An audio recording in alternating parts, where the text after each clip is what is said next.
sparring this big boy. A heavyweight. Heavyweight boy. And Tank hit that nigga. He hit him so hard that he was on the rope just like this. It allowed Jake Paul's brother to be in there and be able to last with a smaller man, a smaller, greater fighter who's mostly was concentrating on defense more than just offense. Gervonta Davis is taking his preparation to a savage new level, engaging in all-out wars with heavyweights as he sharpens himself for a fierce showdown with Jake Paul. Unrelenting and fearless, Davis has been trading heavy shots with much larger opponents, proving he can match and surpass their. Oh, no, you're right. But tell people what happened. Man, I was about to spar. Before I was about to spar Tank, he was sparring this big boy. A heavyweight. Heavyweight boy. And Tank hit that nigga. He hit him so hard that he was on the top of the rope just like this. Gervonta "Tank" Davis is turning heads once again, this time by dominating heavyweight opponents in brutal sparring sessions. Renowned for his explosive power in the lightweight and super lightweight divisions, Davis is proving that size is no barrier to his ferocity. Recent footage shows him unleashing razor-sharp combinations with blistering speed and surgical precision, putting even much larger fighters on the defensive. His ability to control the tempo, slip counters, and fire back with calculated aggression speaks volumes about the intensity of his preparation. We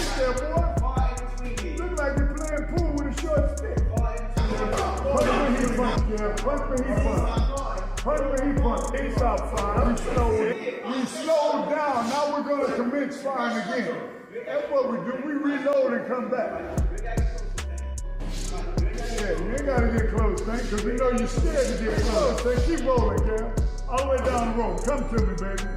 Gervonta "Tank" Davis is turning heads once again, this time by dominating heavyweight opponents in brutal sparring sessions. Renowned for his explosive power in the lightweight and super lightweight divisions, Davis is proving that size is no barrier to his ferocity.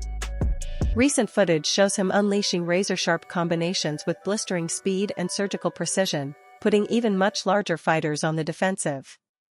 His ability to control the tempo, slip counters, and fire back with calculated aggression speaks volumes about the intensity of his preparation. Every movement is a testament to his relentless work ethic, as he hones not just his devastating power but the stamina. Here's a clip of Gervonta "Tank" Davis releasing footage of him training and sparring with the heavy ahead of his showdown with YouTube sensation turned professional boxer Jake Paul that's set to take place November 14 in Atlanta, Georgia at the State Farm Arena. Tank Davis is 5'4" and he weighs in at 135. His last fight, he actually was 133 pounds. Jake Paul is 6'1" with a 76-inch arm reach, and he weighed in at 199 pounds his last fight. And fight before that, he weighed in at 204 pounds. Gervonta "Tank" Davis has a 67-inch arm reach. This is why this fight has to be ruled an exhibition, not a real professional boxing match, because no boxing commission would sanction it. Let me know what y'all think about this. As you see, Tank Davis is using and working on movement. Let me know. I'm gone. Peace. Former UFC star and fight analyst Chael Sonnen has made it clear, Gervonta "Tank" Davis carries the weight of boxing's credibility into this fight. For Sonnen, this isn't just another bout, it's a defining moment. No matter how much attention Jake Paul has brought to the sport, it's now up to Davis to remind the world what real boxing looks like. This fight is Tank's opportunity to restore honor to the ring, proving that technical mastery, razor-sharp timing, and years of hard-earned experience still reign supreme over social media spectacle. Sonnen didn't mince words. Davis isn't just fighting an opponent, he's fighting for the soul of the sport. Which is to let anybody know that's listening that it doesn't make any difference, that boxing is a real sport. My skills versus your skills, which I am an abundance of and of which you have none of. My life's commitment and dedication versus a second or third or fourth thought in the world of priority on your list. And I used to believe those things. Now, I go back far enough in MMA that I've had my eyes open a number of times. The fact that karate was so incredibly useless, the fact that Jeet Kune Do was so incredibly useless, like these were not things that I would have bet on when I was in high school. As a wrestler at that time, I would not have assumed that I would fare well in a fight against somebody that knew Kung Fu. We had all been falsely led through Hollywood. Not through competition, not through sport, not through understanding of the game, Hollywood. But just through Hollywood. We were told that those guys were the most dangerous guys. So, we then eventually get up to Conor McGregor versus Floyd Mayweather, which had a weight discrepancy, but it was very small. I mean, I watched him weigh in, I want to say it was like 8 pounds. As fight week approaches, Gervonta "Tank" Davis is leaving no room for doubt. He's preparing for war. Recent footage and reports confirm that Davis has been sparring with heavyweight fighters in his camp, and these aren't casual sessions. They're brutal, high-intensity battles designed to push him well beyond his limits. His team's strategy is clear: if he can handle the power, size, and pressure of true heavyweights, the actual fight will feel like a step down in intensity. These sessions force Davis to refine his defense, sharpen his head movement, and master the art of delivering knockout power against much larger opponents. Each round against these giants builds his confidence, proving that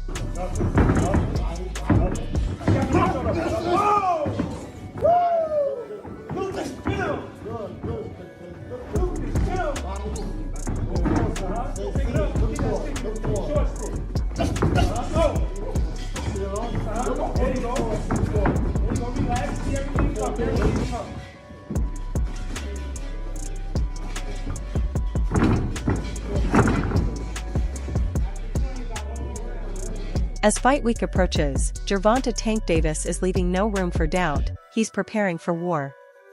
Recent footage and reports confirm that Davis has been sparring with heavyweight fighters in his camp, and these aren't casual sessions. They're brutal, high-intensity battles designed to push him well beyond his limits.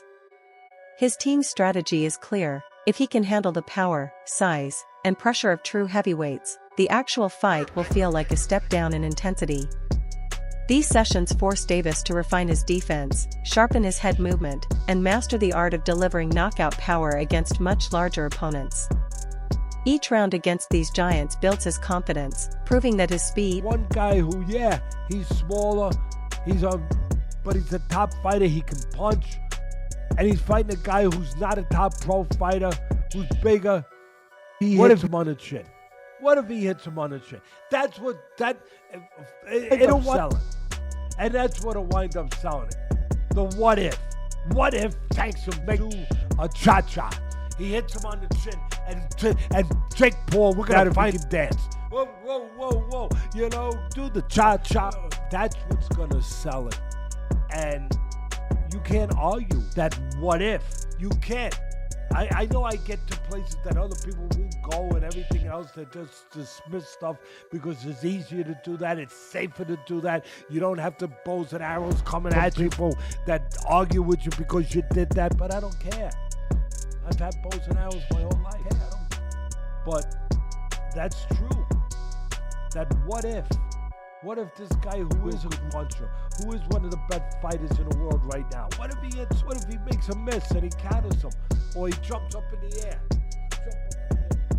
right, and he hits him? Sid Terrace was a great fighter. No, not the 1700s, but years ago. And Cus D'Amato told me he said, Teddy, he used to jump up in the air and hit you with 3 jabs. I said, whoa, man, Sid Terrace. All right. Anyway, look, I can't finish without saying that it did invoke some memories and thoughts that we've been here before in a different way, where Jake Paul's brother fought Mayweather. That's not forget. And I'm not saying I like that either. I mean, first of all, Mayweather was past his prime. He was already retired. He was older, everything, but he's still the great Mayweather. And Mayweather was fighting a guy, what was it, 50-pound difference, 60-pound difference, whatever it was. And that size made a difference. It allowed Jake Paul's brother to be in there and be able to last with a smaller man, a smaller, older, greater fighter who's mostly was concentrating on defense more than just offense. sports analyst Max Kellerman offered a more personal and revealing perspective on Gervonta "Tank" Davis's motivation, suggesting that this fight with Jake Paul is about more than just competition. According to Kellerman, Davis accepted the bout not only for the spectacle, but also to secure long-term financial stability and carve out more time for his family. After years of grueling training camps, title defenses, and non-stop pressure, Tank is looking for a fight that delivers excitement and a payday worthy of his legacy. Kellerman noted that Davis has been seriously considering dialing back the intensity of his career to prioritize mental balance and personal life. In his view, the got a guy like Gervonta, who I personally think has been checked out for way longer than this last fight. I think he was checked out prior to. I thought this was all going to be in the works, where he was supposed to beat the 16-1 Roach and then go on to fight Jake Paul and then call it a career, because I think the people around him understood there wasn't much left in the tank in terms of his want or his desire to be here. He did an interview with Dan Canobio about 18 months ago where he was like, yeah, man, I just kind of want to raise my family. I don't know how much left of the boxing for me. I don't want to see a therapist. I want to, I need to, but like, I don't want to take away from my fighting. But I think it's time for me to do stuff like that. So I think the writing's been on the wall for Tank for a while. So that draw was kind of just like, I was on the way out anyway. I don't need to go back in there. And I said it at the end of that, I'm like, there's no way we see that rematch. He was so uncomfortable in that ring with Roach. He doesn't want to feel that again. He showed that night. So I'm not surprised that fight's not happening. I'm not even surprised he's fighting Jake Paul now. It's a cash. During the press tour, analysts Chris Mannix and Sergio Mora were quick to highlight the stark contrast between the two fighters' personas. Jake Paul played the showman, as expected, loud, charismatic, and relentlessly hyping the fight with his trademark bravado. Gervonta "Tank" Davis, in sharp contrast, remained cold, composed, and utterly disinterested in the circus of trash talk. Mannix noted that while Jake excels at selling a fight, Davis specializes in winning one. Mora echoed that sentiment, emphasizing that Tank's silence isn't a weakness. And even though Jake Paul tried to egg him on and try to goad Gervonta Davis on, he's dealing with somebody that is not a quick-witted, thinker. He's not a quick-witted speaker. Tank Davis is explosive in the ring. He's fast and powerful in the ring. He's charismatic inside the ring when he's punching. But when you put a microphone in front of him, he's not articulate. He doesn't know how to quickly respond to people. He stutters a lot. He does more stuttering than talking. So Gervonta Davis in front of a microphone is not going to sell. So Tank Davis shouldn't be put in a podium like that. He should have speakers for him. He should have someone talking for him. He should have a mouthpiece. Tank Davis is not going to sell this fight, and Jake Paul knows it. That's the reason he kept throwing jabs at him. He tried to get Tank out of his shell. Tank's not quick verbally enough. He's not quick-witted. He's not quick with the tongue. So in order for him to sell this fight, he's going to have an adversary that can get something back. Like, for instance, Chavez Jr., he didn't have that quick-witted response, but he had the backing. He had the loyal following. And Chavez Jr., like many Mexicans, don't need to speak because they do all their fighting in the ring, and people know that. Tank Davis, I don't know, man. He didn't look good in his last fight. He's not fighting the killers in his division. People are getting off that Tank train, and we know that he's had his issues outside the ring. The love's not there anymore. Tank Davis is losing a lot of followers, and people aren't buying this circus that Jake Paul's trying to sell. And I'm glad that people are getting off this train. The commission in Georgia got off this damn train. That's why they had to move this fight to Florida, where anything could happen. Former world champion Tim Bradley revealed behind-the-scenes insight into how the Gervonta "Tank" Davis vs. Jake Paul fight came to be, claiming Davis had limited options on the table. According to Bradley, Tank initially pushed for a high-stakes rematch with Lamont Roach, but negotiations collapsed. With few marquee opponents available and mounting pressure from promoters, the Jake Paul deal emerged as the most strategic and financially viable path forward. While some critics may see it as a risky business move, Bradley argued it's a smart play, one that offers massive exposure and a payday worthy of Davis's name. I do. I'm not making no excuses for Tank at all, but this is just my perspective. Yeah. Tank had no other choice but to do this fight, man. He had no other choice. He was in training for that Lamont Roach fight, and, then he got pulled off, and then this fight came about. This is an inside thing, man. I swear, man. I'm telling y'all, this is an inside thing. This is something Al, PBC wanted Canelo to do, you know, because this is how they eat. This is how they gonna recoup, you know. As you know, PBC, they got no legs to stand, man. You know, money going out, not enough money coming in. They got to spend their own bread, you know, for everything, you know, for everything. So, you know, they need money coming in. And their guy, Canelo, left. He with Turkey now. They wanted Canelo to do this fight. And now Tank is obligated to do this fight, man. Again, to save PBC. I promise y'all, man. I'm telling you. You know, Tank was already signed up to fight Roach rematch. He was already signed up, you know. You could just tell, man. I can tell, you know. Yesterday, listening to the press conference, I saw, like, I don't know what it was. It was something with Jalen Love, and it's like a secret. I don't know what that is. It's a secret, though. Following the press conference, questions began swirling among fans about whether Gervonta "Tank" Davis was truly invested in the Jake Paul fight. His quiet demeanor, distant gaze, and near-total lack of reaction to Jake's taunts left some wondering if he was disengaged. While a few saw it as laser-sharp focus, others misread it as disinterest. The stark size difference between the two fighters only intensified the debate about the matchup's fairness and competitiveness. Many expected Tank to match Jake's energy with fire of his own, but instead, he remained calm, composed, and seemingly detached. Yet Paul legitimately cooked Gervonta Davis in that press conference, and I really don't know how to feel about that. And to be honest with you, I still don't understand how boxing even allowed this to be made.